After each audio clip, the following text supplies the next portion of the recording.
সরস্বতী পূজা এসে গেছে, তাই খিচুড়ি দিয়ে কি খাবেন ভাবছেন। আপনারা তো ঘন্ট, লাবড়া অনেক কিছু দিয়ে খেয়েছেন। আজকে আপনাদের জন্য এনেছি বেগুন বাসন্তী। এই বেগুন বাসন্তী দিয়ে খিচুড়ি খেয়ে দেখবেন, আশা করি খুবই ভালো লাগবে। নমস্কার বন্ধুরা, আজকে মেনু চ্যানেলে আপনাদেরকে স্বাগত জানাই। তাহলে দেখুন কি করে বানাচ্ছি। আমি একটা বড় সাইজের বেগুন নিয়েছি, এরকম লম্বা লম্বা করে কেটে নিয়েছি। তারপর লম্বাগুলো আবার একটা করে ফালি দিয়েছি, দিয়ে ভালো করে ধুয়ে নিয়ে এসে নুন হলুদ দিয়ে আমি এগুলোকে মাখিয়ে নেব। প্রথম থেকে শেষ পর্যন্ত ভিডিওটি দেখার জন্য অনুরোধ রইল। তারপর চলে এলাম কড়াইতে বেশ কিছুটা তেল দিয়ে দিলাম। তেলটা চারদিকে ছড়িয়ে দিলাম। তারপর দিয়ে দিলাম বেগুনগুলো দিয়ে নাড়াচাড়া করে 2 মিনিট ঢাকা দিয়ে দেবো ভাজার জন্য। আমার ভাজাও হয়ে গেছে। এবার আমি এগুলোকে একটি সার্ভিং প্লেটে তুলে রাখলাম।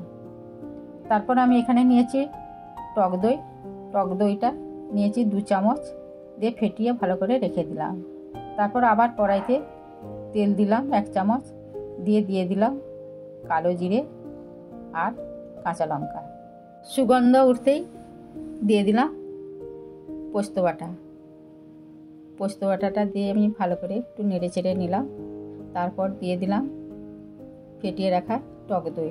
কড়াটা নামিয়ে ঠান্ডা করে দেবেন, নাহলে দইটা কেটে যাবে। আমি দইটা দিয়ে ভালো করে নেড়ে নিলাম। তারপর দিয়ে দেবো সর্ষে বাটাটা দিয়ে আমি একটু নেড়ে চেড়ে দিলাম। সর্ষেটা বেশি ভাজার দরকার নেই, কেননা তিতা হয়ে যাবে বেশি ভাজলে। তারপর দিয়ে দেবো আমি বেগুনগুলো। নতুন বন্ধুদের জন্য রইল সাবস্ক্রাইব করা অনুরোধ, আর পুরানো বন্ধুদের জন্য রইল ভালোবাসা। এবার বেগুনগুলো নেড়ে চেড়ে আমি একটু জল দিয়ে দিলাম ভালো করে সেদ্ধ হওয়ার জন্য। তারপর উপর থেকে দিয়ে দেবো পরিমাণ মতন একটু লবণ। এই রেসিপিটি করা খুব সহজ এবং খেতেও খুব ভালো লাগে। এবার নামানোর আগে দিয়ে দেবো উপর থেকে 1 চামচ সরষের তেল, দিয়ে নেড়ে চেড়ে আমি এটি সার্ভিং বলে ঢেলে নিলাম। ব্যাস আমার রেডি বেগুন বাসন্তী।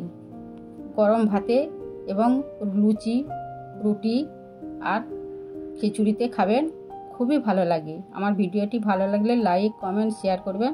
সুস্থ থাকুন, ভালো থাকুন। দেখা হচ্ছে পরের ভিডিওতে।